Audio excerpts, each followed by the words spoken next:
नमस्कार, P3 भारत में एक बार फिर आप सबका स्वागत है। दोस्तों, आपने कल एग्जिट पोल के नतीजे देखे जिसमें डिफरेंट सर्वे एजेंसीज ने अपने अपनी तरीके से 5 राज्यों के चुनाव के एक्सपेक्टेड रिजल्ट्स आपको बताए। तो आइए हम राज्यवार एग्जिट पोल के हिसाब से राजनीतिक परिस्थितियां क्या बनेंगी उस पर चर्चा करते हैं। तो इन सब में जो सबसे महत्वपूर्ण राज्य दिख रहा है जिसमें काफ़ी ऊहापोह की स्थिति है वो है राज्य राजस्थान। राजस्थान में ये उम्मीद थी कि परंपरा के मुताबिक बीजेपी क्लीन स्वीप करेगी, लेकिन यहाँ पर जो सर्वे दिए हैं ऑलमोस्ट सारे एजेंसीज ने सर्वे बहुमत के आसपास या बहुमत से थोड़ा कम बीजेपी को बताया है। इस तरह से राजस्थान में कांग्रेस और बीजेपी फाइट में सिचुएशन में है, किसके साथ भी 19-20 की स्थिति हो सकती है। ऐसी स्थिति में क्या होगा, आइए चलते हैं उस पर विश्लेषण करते हैं। दोस्तों, यदि कांग्रेस 100 के आसपास सीट्स गेन करती है तो ऐसी स्थिति बिल्कुल 2018 की रिपीटेड होगी, लेकिन उसमें जो परिस्थिति में चेंज होगा वो परिस्थिति में वो चेंज होगा कि अशोक गहलोत आसानी से इस बहुमत को, इस लेवल के बहुमत को संभाल के सरकार नहीं चला पाएंगे।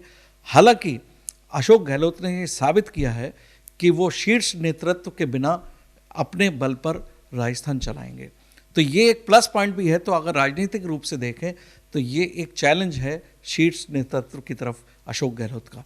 तो ऐसी स्थिति में शीर्ष नेतृत्व और सचिन पायलट दोनों ही अशोक गहलोत के लिए परेशानी खड़ी करेंगे और सचिन पायलट इस जिद पर अड़ेंगे कि उन्हें चीफ मिनिस्टर बनाया जाए।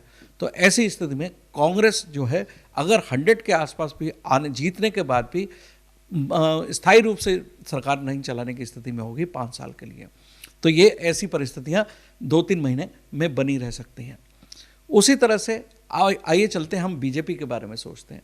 यदि बीजेपी की ये स्थिति रही कि 100 के आसपास सीट्स आई तो ऐसी स्थिति में भी वही होगा कि वहाँ पर वसुंधरा राजे अपना पैर अड़ाएंगी और सरकार को यहाँ पर बीजेपी को 2024 के इलेक्शन तक ऐसी परिस्थितियों में यदि वो बहुमत के बिल्कुल आसपास है तो ऐसी परिस्थिति में उन्हें वसुंधरा राजे को एक्सेप्ट करना पड़ेगा, शीर्ष नेतृत्व को ना चाहते हुए भी। और उसके 2024 के इलेक्शन के बाद बीजेपी में बदलाव आएगा और वसुंधरा राजे मुख्यमंत्री नहीं रह पाएंगी और उधर तब तक उस पीरियड तक सचिन पायलट वहाँ से स्प्लिट करेंगे। तो आने वाले समय पे लोकसभा के इलेक्शन के आसपास फिर समीकरण बदलेंगे राजस्थान में। तो आइए देखते हैं 3 दिसंबर को किसको बहुमत के आसपास की सीट्स मिलती हैं। ये तो तय हुआ कि राजस्थान की जनता ने परंपरा के मुताबिक क्लीन स्वीप एक पार्टी को नहीं दिया है। धन्यवाद।